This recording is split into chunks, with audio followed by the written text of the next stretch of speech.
Other shows we have for you to enjoy at myclassicradio.net. The Avengers was most certainly not a household name in South Africa prior to the radio series. With no national television service until 1976, the mechanism simply was not present in the country to show television programs to mass audiences. While many other countries reveled in the filmed adventures of John Steed and company, South Africa was not equipped to join in the fun.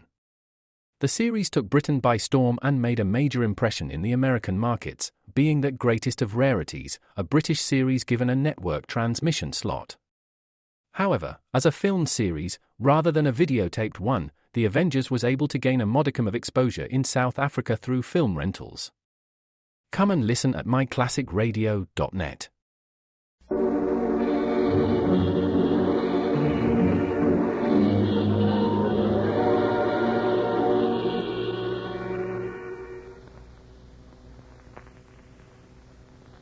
Calling all cars, attention all cars, attention all Tuolumne County Sheriff cars. Broadcast number 55.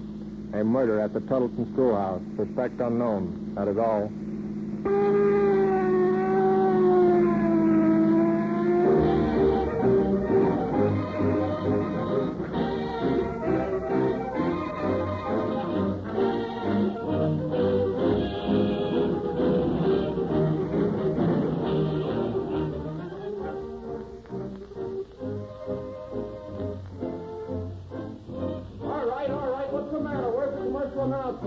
Why, it's lost. Lost? That's a hot one. Well, Dr. Linsville, you ought to know the sales story on Rio Grande cracked gasoline by now. Ad-lib it.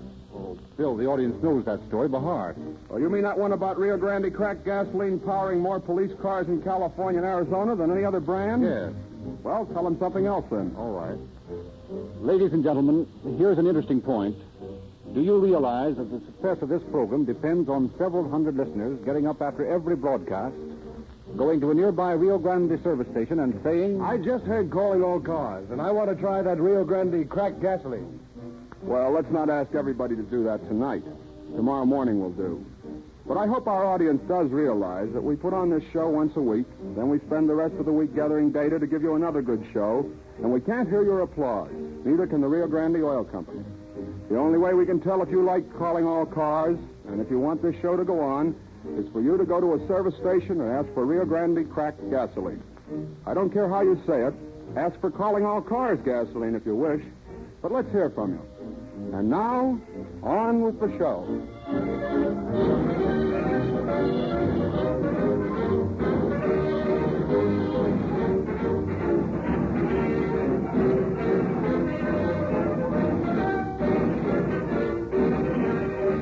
It is with great pleasure that we now introduce the man under whose direction the investigation of tonight's crime was conducted. Sheriff Jack H. Dombacher of Tuolumne County. Good evening. It is an honor to be permitted to speak to the largest radio audience in the West, the audience of Calling All Cars. I have listened with keen interest to the cases of those fine peace officers, Jim Davis, Bodie Wallman, John Black, and others which have already been broadcast. My work in policing a more rural territory naturally embraces problems different from those faced by the police chiefs of metropolitan communities. Though, because of less populous centers, our crime rate is lower, still it often happens that our crimes are more difficult to solve. Such was the case with the story you're about to hear tonight. The murderer, the last person one would logically suspect, had carefully planned and accomplished the crime, and would be free today had it not been for modern police science and the technical assistance of that eminent criminologist, Dr. E.O. Heinrich of the University of California. This is one of the most interesting cases I have ever worked on. I hope you enjoy it. Thank you.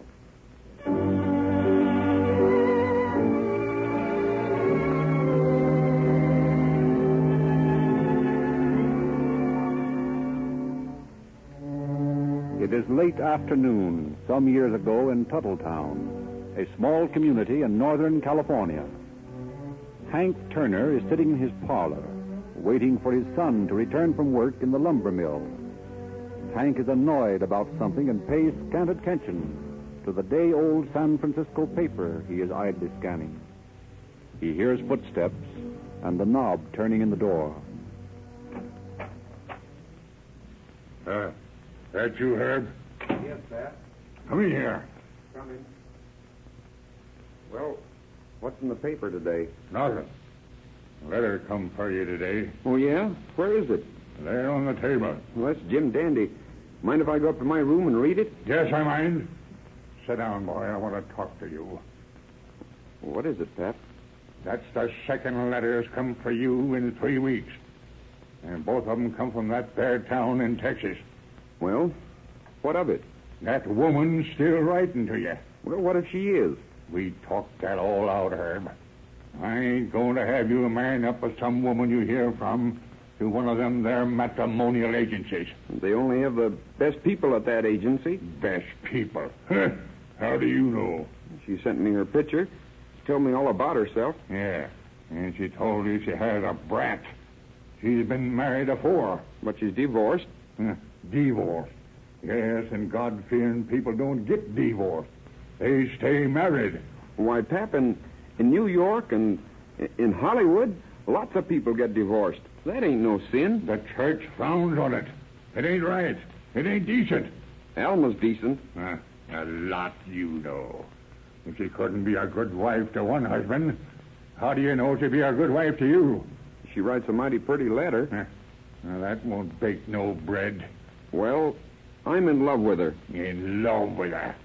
Why, you ain't even seen her. You're in love with a picture. In love with some scrawls of ink on a piece of paper. You ain't old enough to know what love is. I'm going on 27, Pat. I was 35 before I married your ma. I know what I'm talking about. He ain't much more than a shirt-tailed brat yet. Look here, Pap. You got to make up your mind sooner or later that I'm a man. And what's more, Alma's coming up from Texas next week, and I'm going to marry her. Son, you ain't going to marry her. I forbid it. Pap, I got a mind of my own, and it's made up. I'm going to marry Alma next Tuesday.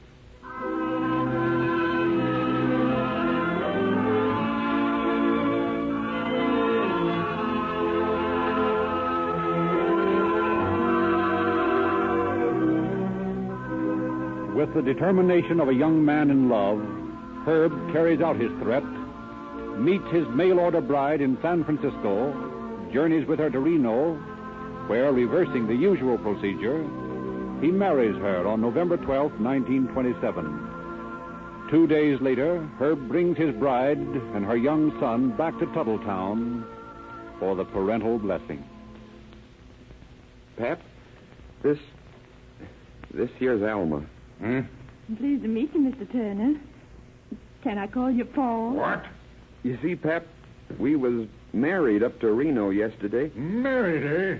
I thought I forbid it. Well, Pap, you know the saying is, love will find a way.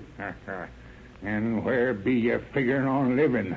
Why, I thought as how we'd light here for a spell. You take a lot for granted, don't you, boy? I'm mighty willing, Paul Turner. I learned my keep doing the housework, and I can cook right well, I too. told you, boy, I wouldn't. Alma's awful willing, Pap. Why don't you let her stay? Well, I guess we could do with another hand around here. Your ma ain't got as much get up and go as she used to have. Then you give us your blessing, Pap? I ain't a saying it how I do. We'll see. What's that? Some little brat throwed a ball through the window. Hey, come back here. Come back, don't try to run away. Why, it's Joey. Oh, I'm sure he didn't mean it, Paul. Joey? Who's Joey? He's Alma's boy, Pap.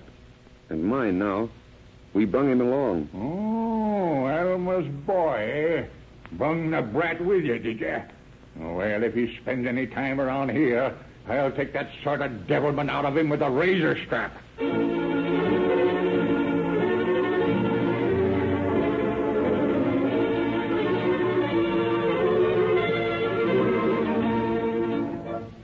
Hank Turner's attitude does not change, and poor Joey is the object of his step-grandfather's constant criticism. Whenever Alma objects, Herb, once the first flush of love has subsided, sides with his father. 2 years of constant wrangling over the subject of the boy create a strange circumstance in the Turner household.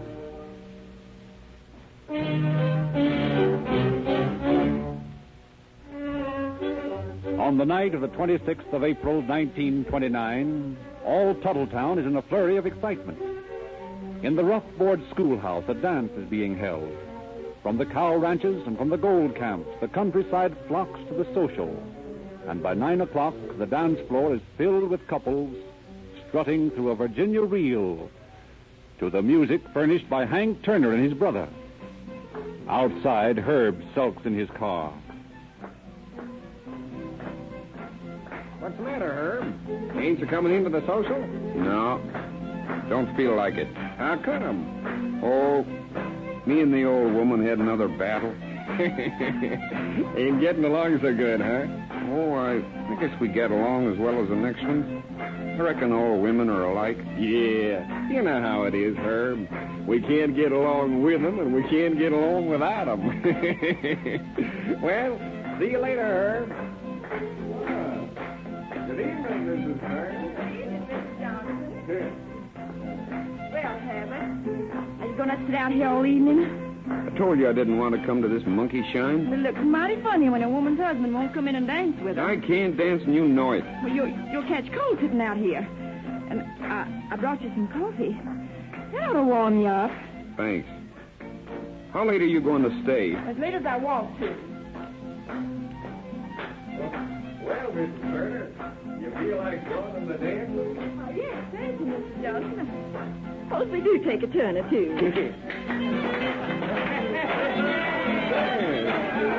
Right nice gathering tonight, ain't it? Sure is. My, it makes me feel young again to be dancing.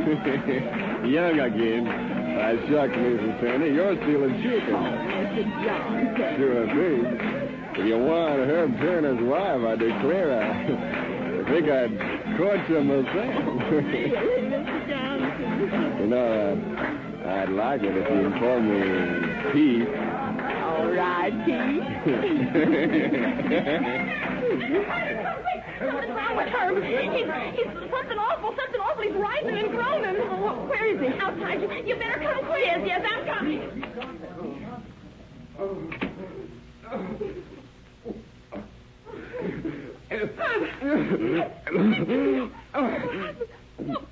Say somebody do something. Call a doctor, please. Oh.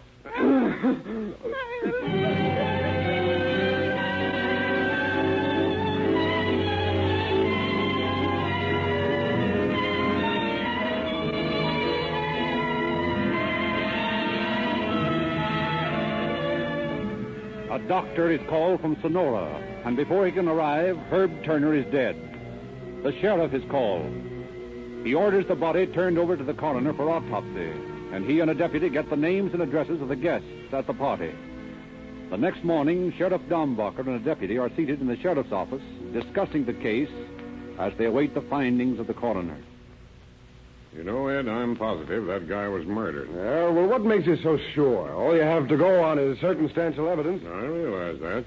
But I think we can find the murderer and convict him on that evidence. We've got the cup that the victim drank the coffee from and this empty vial I picked up near the car last night. What was in it? I don't know, but I put in a call for the druggist who sold it.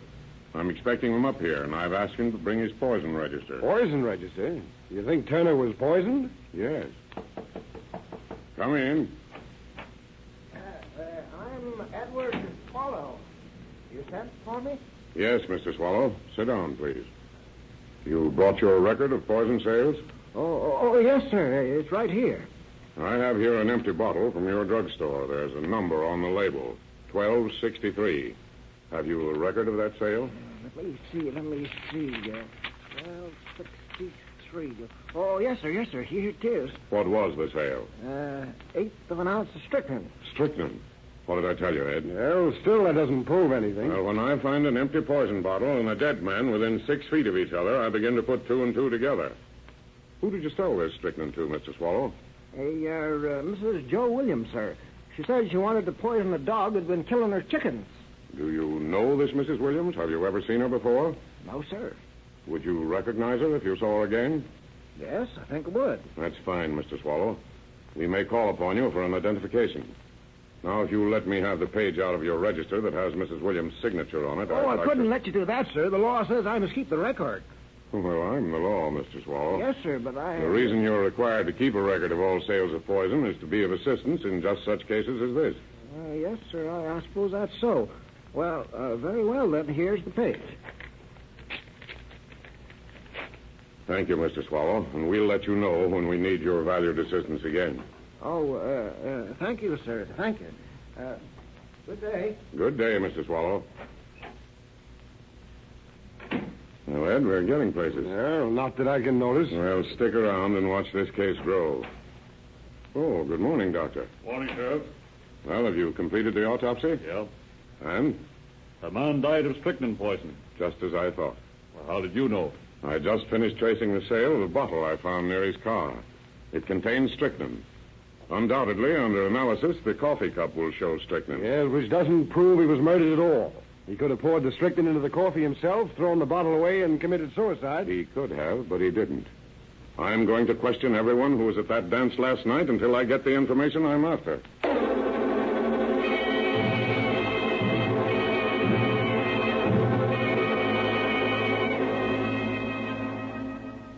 Painstakingly, Sheriff Dombacher questions the guests who had attended the Tuttletown dance.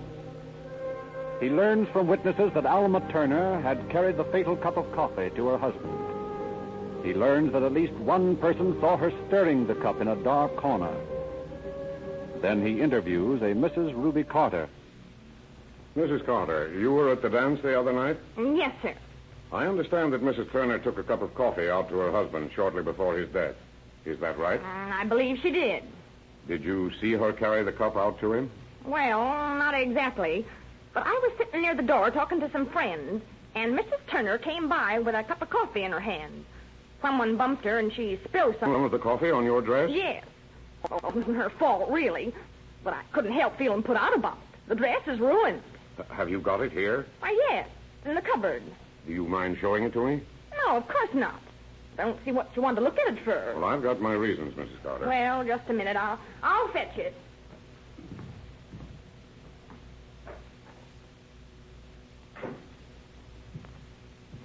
Here it is.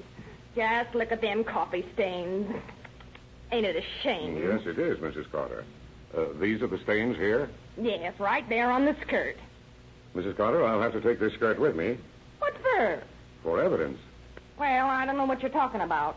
But if you want that dress, you'll have to pay me what it's worth. Well, I thought you said it's ruined. Well, it is, but I can still use it around the house. Well, I think we can arrange to pay you for it. I can't for the life of me see what you want with it. Well, I'm not at liberty to tell you now, Mrs. Carter. But I've got a hunch you'd be surprised if you knew what else was in those stains besides coffee.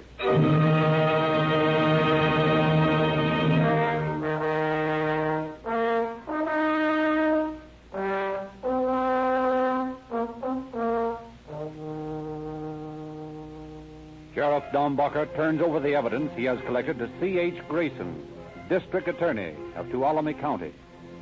And he immediately consults the distinguished criminologist, Dr. E.O. Heinrich, who carefully examines all the items. Several days go by, and then Dr. Heinrich makes his report to Mr. Grayson. Well, Dr. Heinrich, what's the verdict? The sheriff's hunch was correct. We'll begin at the beginning. First, I examined the poison register from the Tuolumne drugstore. I found the handwriting of the signature, Mrs. Joe Williams, to be similar to the examples of the handwriting of Mrs. Herbert Turner submitted to me. Similar, Doctor. But are they identical? In my opinion, they are. If necessary, I am prepared to demonstrate their identity by the customary methods of photomicrographic enlargement. That's fine. Now, how about the coffee cup? In the cup, I found a residue. On the outside of the cup, I found stains. Both residue and stains contained evaporated coffee, milk, and strychnine. Enough strychnine to cause death? More than enough. Of course, it could have been suicide. I personally doubt that. Why? Do you remember how I examined the car in which Turner met his death? Yes, I remember you threw a reflection of sunlight against the fenders and body. Right. I noticed in the strong reflected light some stains of foreign substance. Yes? I analyzed those stains. They contained original, undissolved crystals of strychnine. They were depositing it in such a position on the door and fender of the car that they could only be deposited in the act of spilling the coffee. Not as a result of coughing or spewing the liquid, as the victim might have done himself. Then you conclude... that the polluted coffee was given to him. I have further reason to believe that. And what is that? I have analyzed the coffee stains on the red silk dress sent to me. And what did you find? The stains on that dress were caused by the coffee spilled by Mrs. Turner, weren't they? So we understand. Those stains contain strychnine. Then Mrs. Turner placed the strychnine in the coffee, carried it out to her husband, and served him the poisonous drink? It would appear so from the evidence, although it's all circumstantial. Then Sheriff Dombacher's hunch was correct.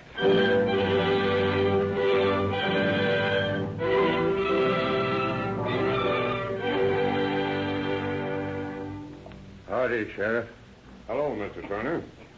You found the murder of my boy yet, Sheriff? I think we have. Is Mrs. Turner at home?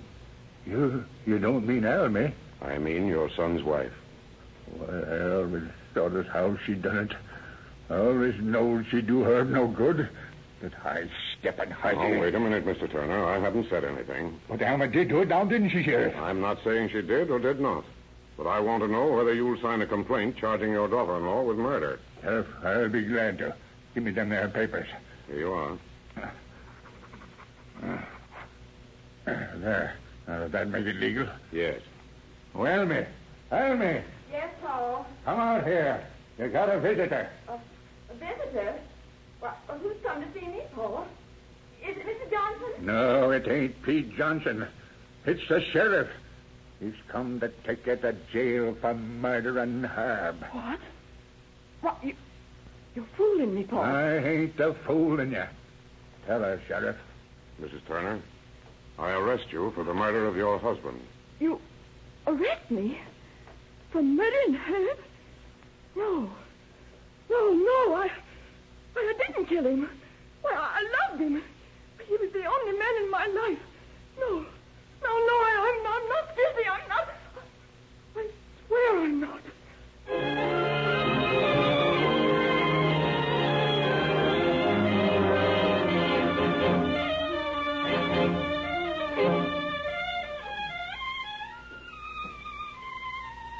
On May 14th, 1929, less than a month after the fatal Tuttletown dance, Alma Turner comes up for preliminary hearing in the town of Columbia in Tuolumne County. The courtroom is so crowded with curious town folks and ranchers from the surrounding country that the trial is adjourned to an open-air dance floor in the town square. Here, amid a pastoral scene, while calm spring sunshine filters through lazily waving tree branches, while sparrows twitter and meadowlarks sing, a woman goes on trial for her life. District Attorney Grayson presents his damning evidence item by item. After examination of the attending physician and the coroner, he calls Mr. Swallow to the stand. Now, what is your name, please? Edward Swallow. And where do you reside? Tuolumne, sir. What is your occupation? Pharmacist. On the 26th of April, did you have occasion to sell any poison of such a nature that would require the signature of the purchaser? Yes, I did. To whom was the sale made? A person assigned the name Mrs. Joe Williams. What kind of poison was purchased? Strychnine, sir. Had you ever seen this Mrs. Joe Williams before? No, I hadn't. Was the signature of Mrs. Joe Williams attached to the record in your presence? Yes, it was. Will the defendant please stand up? Thank you. Mr. Swallow, is the lady who is now standing the same person who made the poison purchase that day? I believe it is. But are you positive? Yes, I am. Thank you, Mr. Swallow. Your witness. Mr. Swallow, I have heard you testify that you are positive the defendant purchased strychnine from you and signed her name as Mrs. Joe Williams. How are you positive? I'm waiting for your answer. I can't answer that. Just you and the purchaser were in the store at the time the poison was purchased. Yes, sir. Now, you cannot tell me the reason why you so positively identify this woman. No, I can't. What was the color of her hair? Tell me quickly without looking. It was brown. Yes, the defendant's hair is brown. But, Mr. Swallow, have you any idea how many other women in the world have brown hair? Have you any idea, Mr. Swallow, how many shades of hair coloration are referred to as brown? Well, No, I haven't. Then how can you be so positive in this identification you've made? Well, I got a small store, and I don't sell poison every day. I remember the people I sell it to. And you are positive that this is the same woman? Yes, I am. That is all. Your Honor, I submit to the court at this time that there is sufficient evidence in my mind to bind the defendant over to trial in the Superior Court, and I will ask that she be held to answer for trial in the Superior Court.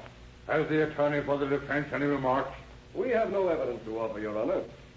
However, I might say at this time, if the court please, the defendant has not been informed of her rights.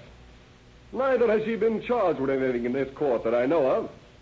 I have not seen any indictment or any complaint or anything at all. Your Honor, if my worthy colleague has not seen a complaint, then he has not looked for it. The record is here for him to scan if he wishes to examine it. I feel that the prosecution has shown just and sufficient reason why the defendant should be bound over to the Superior Court for a trial on charge of murder. In view of the testimony just had, it appears to me that the offense of murder has been committed, and that there is sufficient cause to believe that the defendant, Alma Turner, is guilty thereof.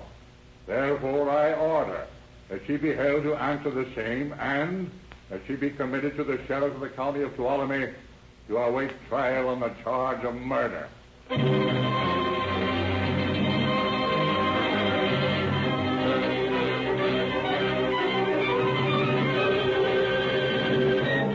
Committed to a cell in the Sonora jail, Alma Turner loudly protests her innocence as District Attorney Grayson knits together the last vagrant thread of the splendid evidence provided him by Sheriff Dombacher.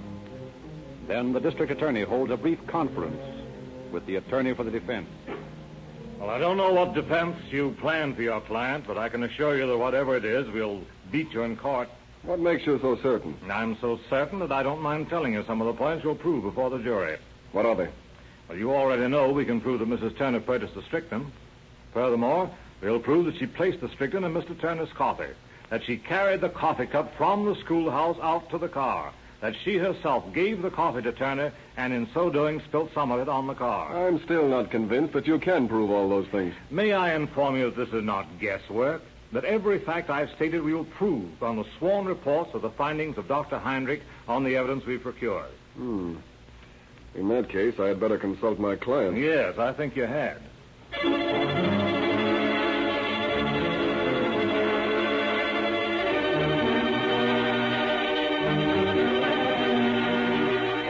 On June 4th, following the consultation between Alma Turner and her attorney, she is led before Superior Judge Warren.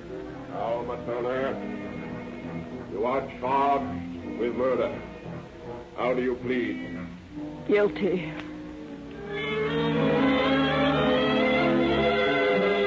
And 5 days later, in spite of her last-minute plea that she had entered a suicide pact with her husband, Alma Turner, pale, frightened-looking, young and small, faces Judge Warren again.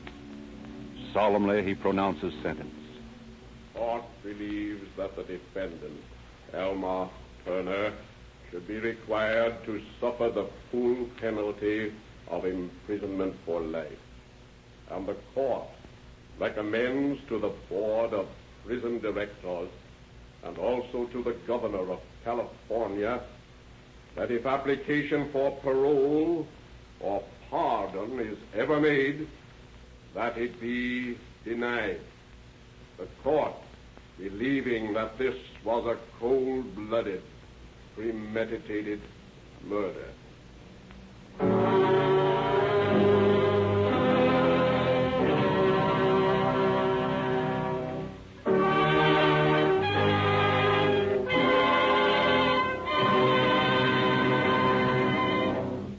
Well, here it is, that commercial announcement we lost at the start of the show.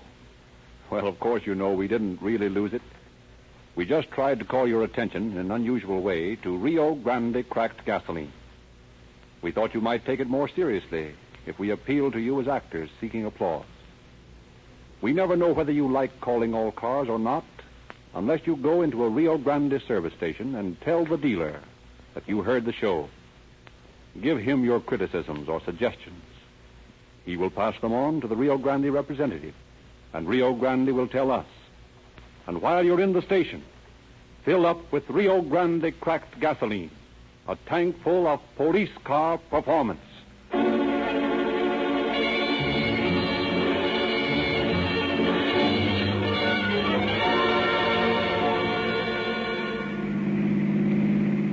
Calling all cars, attention all cars, attention all Tuolumne Sheriff cars.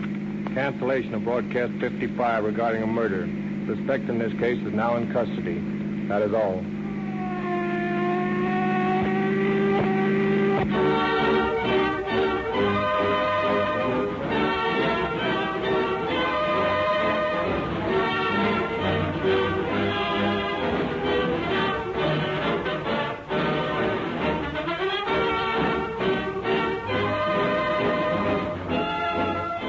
Calling All Cars is written and produced by William N. Robeson. This is your narrator, Frederick Lindsley, bidding you good night for the Rio Grande Oil Company.